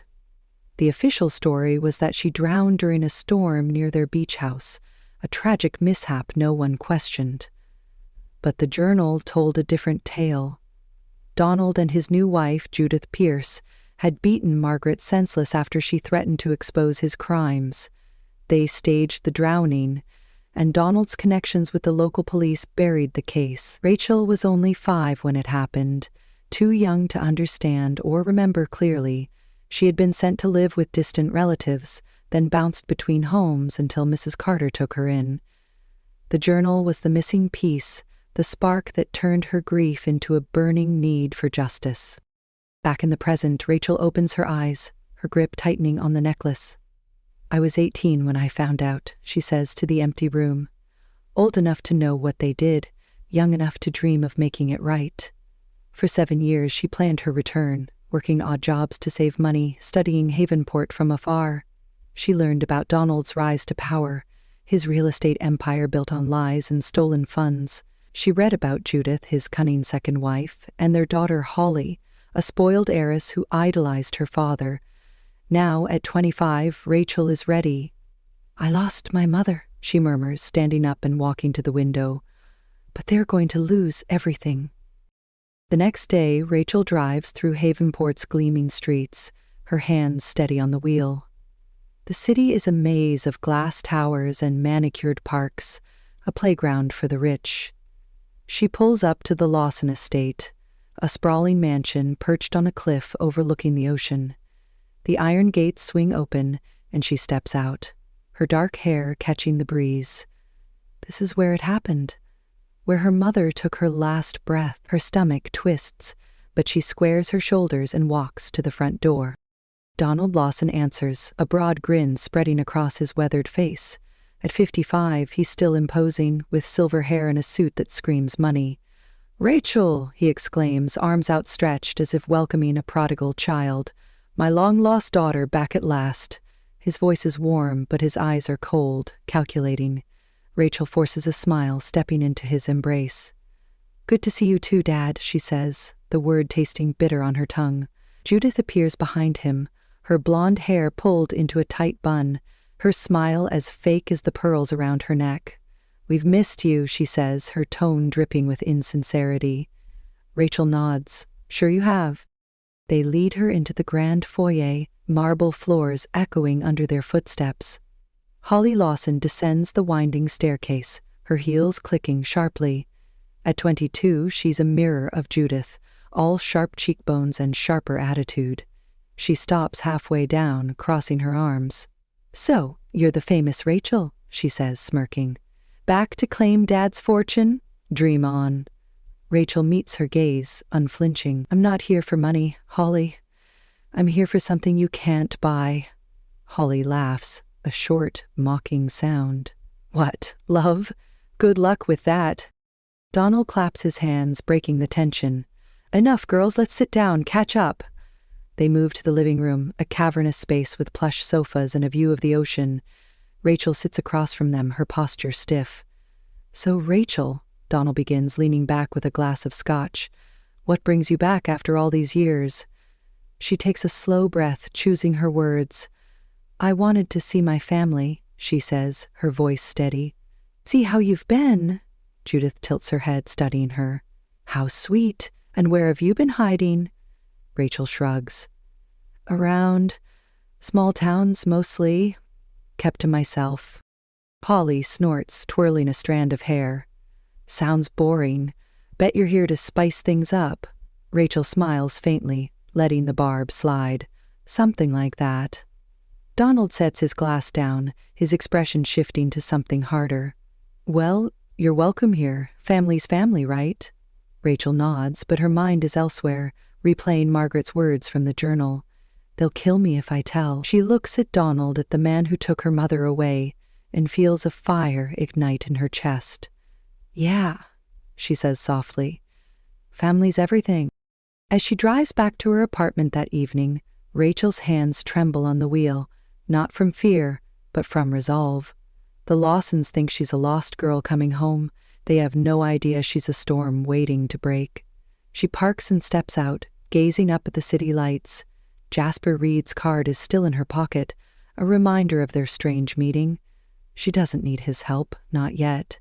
But his connection to Reed Enterprises, the company Donald betrayed, sticks in her mind. This isn't about him, she tells herself, clutching the necklace. It's about them. Back inside, she pulls out her mother's journal. flipping to that final, frantic page. "Protect Rachel," she reads aloud, her voice breaking. She closes the book, her jaw set. "I will, Mum, by making them pay." The city hums outside, oblivious to the war she's about to wage. Donald, Judith, and Holly have built their lives on a foundation of lies. Rachel's here to tear it down, piece by piece. Rachel Lawson walks through the bustling streets of Havenport, the morning sun casting long shadows across the pavement. It's been a week since her awkward encounter with Jasper Reed in her apartment and her tense reunion with the Lawson family. The silver necklace hangs around her neck, a constant reminder of her mother's words and the vow she made. She's determined to stay focused, but Jasper's unexpected presence keeps creeping into her thoughts. His business card sits in her wallet, untouched but not forgotten. She shakes her head, muttering to herself, "He's a distraction, nothing more." Her phone buzzes as she reaches a coffee shop, pulling her from her reverie. It's a text from an unknown number. "Meet me at Reed Tower, 10 a.m. We need to talk. Jasper." Rachel frowns, hesitating. She doesn't owe him anything, but curiosity tugs at her. Reed Enterprises connects to her father's past, and Jasper might know more than he's let on. She types a quick reply. "Fine, be there." She grabs a coffee to go and heads toward the towering glass building that dominates Havenport's skyline, its sleek design a symbol of the city's wealth. Inside Reed Tower, Rachel steps into a marble lobby, her sneakers squeaking faintly against the polished floor. A receptionist directs her to the top floor where Jasper waits in his office. He stands by a massive window, hands in his pockets, looking out over the city. At 28, he's every inch the CEO, confident and composed, but there's a warmth in his smile as he turns to her. "Glad you came," he says, gesturing to a leather chair. "Coffee?" Rachel sits, clutching her to-go cup. "I'm good. What's this about?" Jasper leans against his desk, crossing his arms. "You've been on my mind, Rachel Lawson. That necklace, your name, it's all too familiar." She stiffens, her guard up. "I told you, it's a common name." He nods, but his eyes are sharp. "Maybe, but I did some digging. My grandfather's old files mention a Donald Lawson, a financial director here 20 years ago. Any relation?" Rachel's pulse quickens. She didn't expect him to connect the dots so fast. "He's my father," she admits, keeping her tone neutral, "but we're not close." Jasper studies her, sensing there's more. He left Reed Enterprises under a cloud, rumors of missing money but nothing proven. Granddad never trusted him after that. Rachel's jaw tightens. It's a thread to her mother's journal, a confirmation of Donald's crimes. "Interesting," she says, deflecting. "Why tell me?" Jasper steps closer, his voice softening. "Because I think you're here for more than a family reunion, and I don't like seeing you walk into trouble alone." Before she can respond, her phone rings. It's Judith, her mother-in-law's saccharine voice cutting through. "Rachel, darling, join us for dinner tonight at the estate. We insist." Rachel hesitates, then agrees, sensing an opportunity. "I'll be there." She hangs up and looks at Jasper. "Family dinner. Guess I'm in demand," he smirks. "Need a +1?" She rolls her eyes. "I can handle it. Thanks for the heads up, though." As she leaves, Jasper calls after her. "If you need me, you've got my number." That evening, Rachel arrives at the Lawson estate dressed in a simple black dress that contrasts with the opulence around her. Donald greets her with a hearty handshake, Judith with a thin smile, and Holly with a sneer. "Nice to see you again," Holly says, sipping a glass of wine. "Still slumming it?" Rachel ignores the jab, sitting at the polished dining table as servers bring out plates of steak and roasted vegetables. The conversation stays light at first. Donald boasting about his latest real estate deal, Judith chiming in with false modesty. But Rachel feels the undercurrent, the way their eyes flicker to her with suspicion. Halfway through dinner, Judith leans forward, her tone syrupy. "Rachel, we've heard rumors you've been cozying up to Jasper Reed. People are talking." Rachel pauses, fork in hand. "People talk about a lot of things. Doesn't mean they're true." Holly laughs, sharp and mean. "Oh, come on. A nobody like you snagging the CEO? It's a good story, I'll give you that. Rachel sets her fork down, meeting Holly's gaze. I'm not here to snag anyone. I'm here for family. Donald chuckles, but it's hollow. Good to know. We wouldn't want any scandals, would we? The next day, the rumors explode. Rachel wakes to a flood of notifications, tabloid headlines screaming, "Mystery woman targets Havenport's richest bachelor." She scrolls through, her stomach sinking. Photos from the Reed Tower lobby, blurry shots of her leaving Jasper's office, all twisted into a narrative of gold-digging ambition. She knows who's behind it. Judith's voice echoes in her mind. People are talking. This is their move. A warning shot to tarnish her before she can strike. She's pacing her apartment when Jasper calls. You see the news? He asks, his voice calm but edged with concern. Yeah, she replies, bitter. Your family's handiwork? She hesitates, then nods, forgetting he can't see her. Judith and Holly, probably. They don't like me much. Jasper's quiet for a moment. Meet me at the pier. We'll figure this out. Against her better judgment, she agrees. At the Havenport Pier, Jasper waits by the railing, the ocean breeze ruffling his hair. He hands her a coffee, his expression serious. I don't care what they say about you, he says, cutting straight to it. You're worth more than their lies. Rachel takes the cup, surprised by the warmth in his words. Thanks, but I don't need saving. I've handled worse. He steps closer, his green eyes searching hers. I'm not here to save you. I'm here because I want to be. Whatever you're fighting, I've got your back. Rachel looks away, the waves crashing below.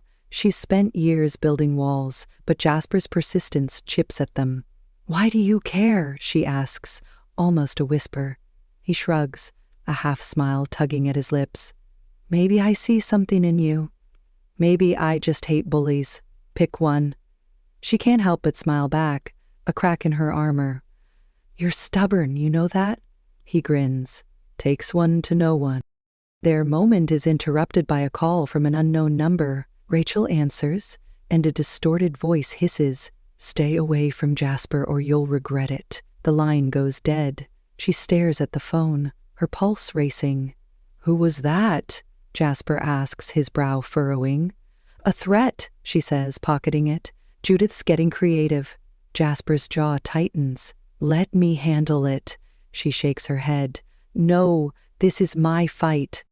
Over the next few days, Rachel digs deeper. She sneaks into the Lawson estate late one night, using a spare key she swiped from Holly's purse during dinner.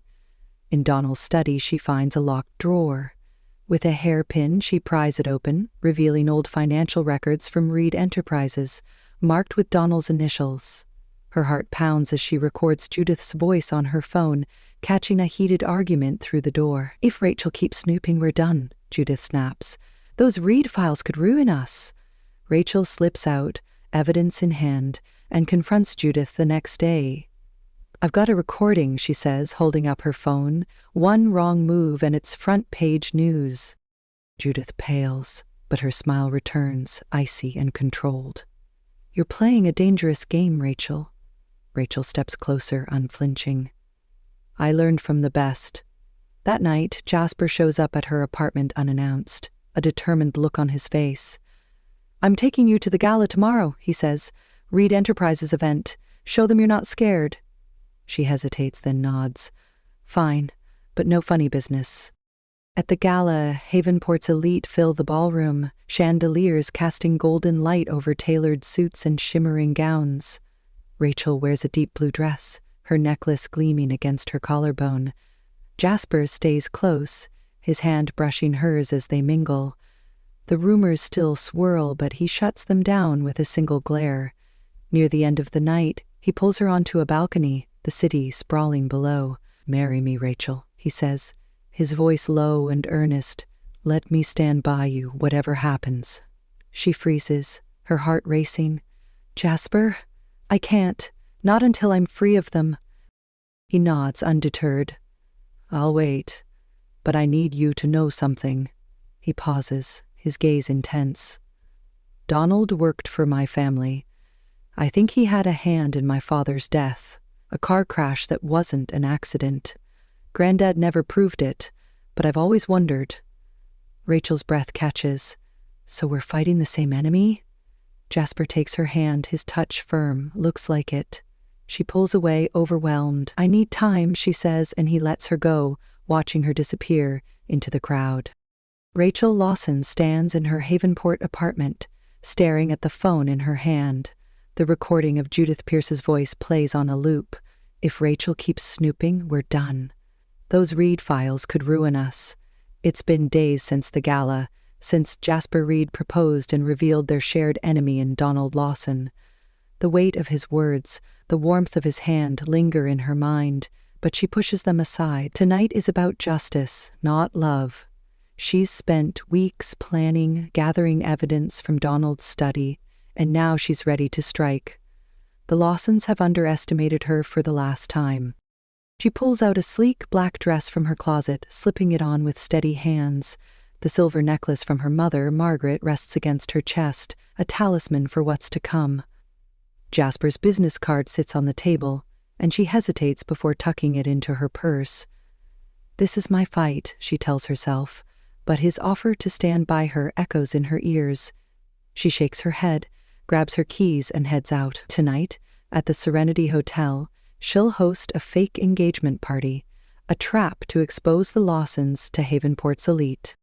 The Serenity Hotel glows against the night sky, its grand ballroom filled with the city's richest and most powerful. Rachel arrives alone, her dark hair swept back, her expression calm but fierce. She's invited Donald, Judith, and Holly under the pretense of celebrating her supposed engagement to Jasper. The guests murmur as she moves through the crowd, their eyes flicking to the necklace, the rumors still swirling from Judith's smear campaign. She spots the Lawsons near the bar, Donald in a crisp tuxedo, Judith in a glittering gown, and Holly sipping champagne with a smug grin. "Rachel, darling," Donald says, his voice booming as he approaches. "Quite the party. Where's your fiancé?" She smiles thinly. "He'll be here soon. Enjoy yourselves." Judith's eyes narrow, sensing something off, but she plays along. "Such a lovely gesture," she purrs. "We're so proud." Holly rolls her eyes. "Sure we are. Let's see how long this lasts." Rachel ignores her, signaling the staff to start serving drinks. She's slipped a little extra into Holly's champagne, just enough to loosen her tongue. As the night unfolds, the room buzzes with chatter and clinking glasses. Rachel mingles, keeping an eye on Holly, who's growing louder with each sip. She steps to the podium, tapping the microphone. "Thank you all for coming," she says, her voice clear. "This is a special night, a celebration of new beginnings. But first, a toast to family." She raises her glass and the crowd follows. Holly, already tipsy, stumbles forward, grabbing the mic from Rachel's hand. "Family?" she slurs, laughing. "Let's talk about family. Dad's a thief and Mom's a liar." Gasps ripple through the room. Rachel steps back, feigning shock, though her heart races with triumph. Donald's face reddens and Judith lunges for Holly. "Shut up, you idiot," she hisses, but Holly shoves her away, the mic still live. "Oh, come on, Mom. Everyone knows Dad's dirty. Stole from Reed Enterprises, right? That's why we're rich." The crowd erupts in whispers, phones lighting up as people start recording. Rachel seizes the moment, plugging her phone into the sound system. Judith's voice fills the air. "If Rachel keeps snooping, we're done. Those Reed files could ruin us." The ballroom falls silent, then explodes into chaos. Donald roars, "Turn that off!" and charges toward Rachel, his fists clenched. Before he can reach her, a familiar figure steps in. Jasper Reed, striding through the crowd in a dark suit, his presence commanding. "Back off, Lawson," he says, his voice low and dangerous. He grabs Donald's arm, twisting it behind his back with practiced ease. Security swarms in, holding Donald as he struggles. "You little—" He spits at Rachel, but Jasper cuts him off. "Save it. You're done."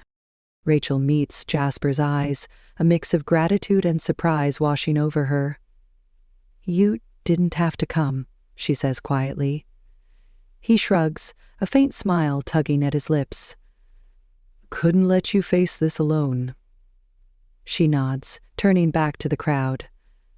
"There's more," she announces, pulling up scanned documents on a screen behind her. These are financial records from Reed Enterprises, signed by Donald Lawson. He embezzled millions 20 years ago. That's why my mother died. She found out, and he killed her. The room buzzes with outrage, guests whispering about lawsuits and scandals. Donald's face pales and Judith staggers back, clutching Holly, who's now giggling hysterically. "You've got nothing," Donald shouts, but his voice cracks. Jasper steps forward, his tone cold. "We've got enough. And there's something else. Those files link you to my father's death, a car crash you staged to cover your tracks." He holds up a folder, evidence Walter had kept hidden for years. "The police have this now." Donald lunges again, but security drags him back. Judith shrieks, "This is a setup!" and bolts for the exit, pulling Holly with her. Rachel watches them go, her chest tight with victory and exhaustion. The crowd disperses, some shaking their heads, others snapping photos of the wreckage. Jasper turns to Rachel, his expression softening. "You did it," he says. "They're finished." She nods, but before she can reply, a sharp crack splits the air. A man in a black coat emerges from the shadows near the stage, a gun in his hand. "Reed!" he snarls, firing a shot. Jasper shoves Rachel aside, taking the bullet in his shoulder. He collapses, blood staining his shirt, as screams erupt around them. Rachel drops to her knees beside him, panic seizing her. "Jasper, no!" she cries, pressing her hands to the wound. The shooter, a hired thug tied to Donald's old partners, flees into the chaos, security chasing after him. Jasper groans, his face pale but his eyes locked on hers. "Guess I'm not bulletproof," he mutters, managing a weak smile. Rachel's hands shake as she yells for help. "Stay with me, Jasper.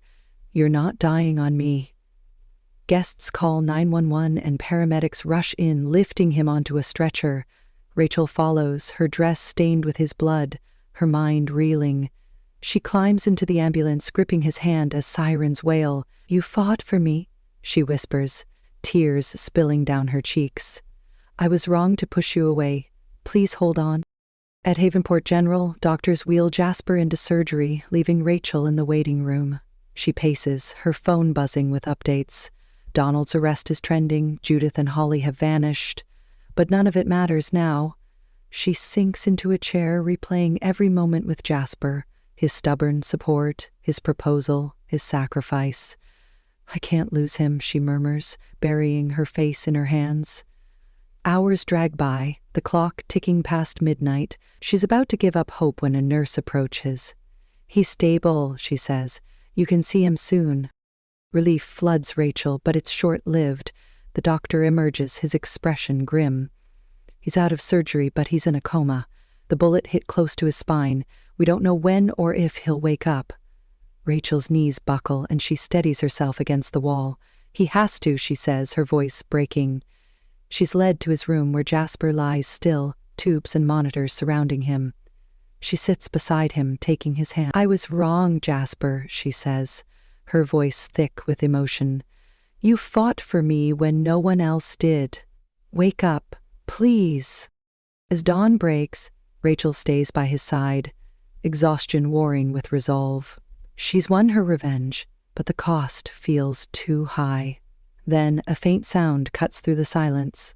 Jasper's voice, weak but clear. "Couldn't leave you fighting alone, could I?" Her head snaps up and she sees his eyes flutter open, a tired smile on his lips. She laughs through her tears, squeezing his hand. "You scared me, you idiot." He chuckles faintly.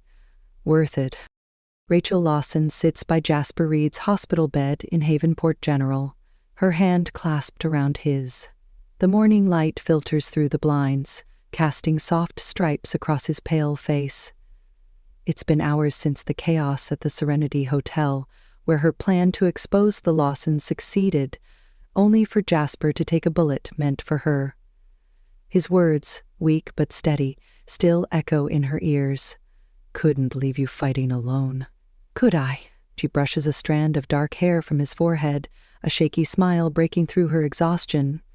"You're awake," she says, her voice thick with relief. "Don't ever scare me like that again." Jasper's green eyes meet hers, tired but warm. "No promises," he murmurs, his smile faint but genuine. "Had to make sure you'd miss me." Rachel laughs, a sound that's half sob, half joy. "I did, more than I thought I would." She squeezes his hand, the weight of the night lifting slightly. The doctors bustle in, checking monitors and scribbling notes. "He's lucky," one says, adjusting an IV. "The bullet missed anything vital. He'll recover, but he needs rest." Rachel nods, her gaze never leaving Jasper. "He'll get it. I'll make sure." Over the next few days, Jasper grows stronger, though he's still confined to the hospital. Rachel stays close, bringing him coffee, reading him news updates about the fallout from the Serenity Gala. Donald Lawson's arrest dominates the headlines. Havenport tycoon charged with embezzlement and conspiracy. The police, armed with Jasper's evidence and Rachel's recordings, have built an airtight case. Judith Pierce and Holly Lawson have fled the city, their names now synonymous with scandal. "They're gone," Rachel tells Jasper one afternoon, scrolling through her phone. "No one's seen them since the party." Jasper leans back against his pillows, wincing slightly as he shifts. "Good riddance," he says. "They got what they deserved." Rachel sets her phone down, her expression softening. "Thanks to you. You didn't have to step in like that." He reaches for her hand, his grip weak but firm. "Yeah, I did. You're worth it, Rachel." She looks away, her throat tight. She spent so long fighting alone, but Jasper's stubborn loyalty has cracked something open inside her. A week later, Jasper's well enough to sit up, though he's still pale and bandaged. He catches Rachel's eye as she adjusts his blanket, his voice low. "I've been thinking," he says, "about what I asked you at the gala." She freezes, remembering his proposal under the ballroom lights. "Jasper, He cuts her off, gentle but determined. "Let me finish. I know you've got your reasons, your fight, but I meant it. Marry me, Rachel. Let's start over. Together. No more battles, just us." Rachel stares at him, her heart pounding. She's wanted freedom, justice, closure, but love was never part of the plan. Yet here he is, offering her something she didn't know she needed. "You're impossible," she says, a tear slipping down her cheek. "But yes, this time, I'm ready." Jasper's face lights up and he pulls her close, kissing her softly despite the pain in his shoulder. "Good," he whispers against her lips, "because I wasn't taking no for an answer." Their wedding comes a month later, a quiet affair in a small Havenport church. Jasper, still healing, leans on a cane, his suit tailored to hide the bandages. Rachel wears a simple white dress, her mother's necklace gleaming at her throat. Walter Reed, Jasper's grandfather, sits in the front row, his weathered face beaming with pride.